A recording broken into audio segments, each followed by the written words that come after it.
The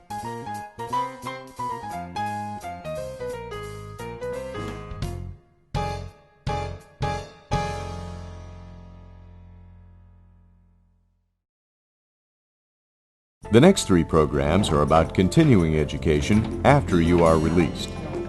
Hopefully you've been able to take advantage of some vocational or academic education at your institution and can continue to pursue these options as part of your transition.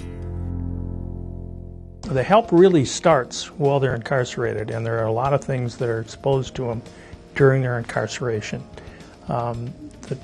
Making the trip from yesterday I was incarcerated, today I'm on my way out is a tough trip for them.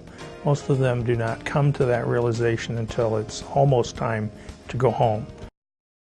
In this program, we're going to consider some basic options about continuing education. The next program will be about vocational education. And the last one is on academic education.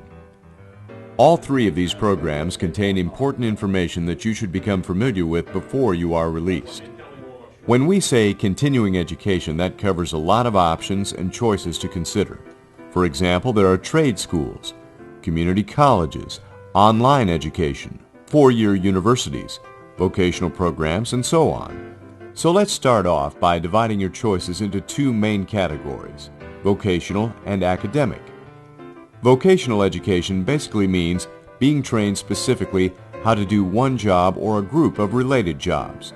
Some examples would include being trained in how to be an electrician, a chef, a welder, a graphic designer, a plumber, a computer technician, or a fashion designer. Vocational training is about learning a specific skill so that you can get a job doing that kind of work right away. An academic education is just the opposite. In a typical academic education, you are learning about a broad range of subjects, most of which do not relate directly to a specific job. This applies to finishing your high school diploma, getting your GED, or going to college and working toward an undergraduate degree. Undergraduate degrees are typically a 2-year associate's degree or a 4-year bachelor's degree. Some academic students pursue more advanced graduate studies and earn a master's degree or a PhD. None of these degrees train you for one specific career. Instead, they educate you in a field of study so that you can have many different career options. Many professional jobs require at least an undergraduate degree to be considered for the position. Pursuing some kind of continuing education is something that will give you more options in life and open the door to having better jobs and a better income. We will be giving you more information about vocational and academic education in the following programs. But first, we should consider a very important issue. What is right for you? When people come back to me and they say that they want to go to school or college, we first start talking about where they first started. What was it like in high school? Was high school difficult? Why was it difficult? And go from there. Maybe college isn't for you. Maybe vocational training is for you. Do you like to work outdoors? Do you like working indoors? What is it that you think college is going to get for you? A college education is something to be proud of, and it certainly opens the door to a wide variety of career opportunities. However, if you're under the impression that the only way to make a good income is to go to college, this is simply not true. In fact, many college graduates do not end up working in the same field that they majored in. The question you need to ask yourself is, what do you want to do? If you have a specific career in mind that requires a college degree, or if you simply want to become a better educated person, then going to college is something we strongly encourage. However, if you're more interested in having a good income as fast as possible, then vocational training may be something to consider. Skilled technical workers can make very good money, and often have a higher income than a person with college degrees.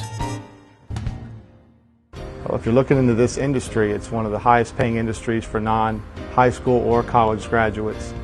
A good auto technician can make $67,000 a year with little or no training other than on-the-job training. And the promotion opportunities are endless because it's not the kind of business where it requires various levels of education to move up and make a lot of money and be successful. The best thing to do is to make some specific plans in the remaining time you have before release. Talk to the people at your institution who can help you make these decisions. Spend some time in the library researching what options you have for scholarships and student loans. Find out what kinds of academic and vocational institutions or online learning programs are available in the area where you will be living. One thing is certain, there is a whole world of vocational and academic opportunities that are available to you after release. So be sure to find out about your options now. To me, education is the most important thing in the world. This enables people to overcome their obstacles. It allows their thought processes to look at things in a much broader sense rather than tunnel vision. They can better understand the people that they're going to be working with in society. I've watched over my lifetime, I guess, people that took education very seriously. They learned how to adjust, how to get along with people, how to meet the deadlines of what needs to be done and for whatever business they may be working for. And I believe it's an important way to get along in life. You're constantly going through an educational process.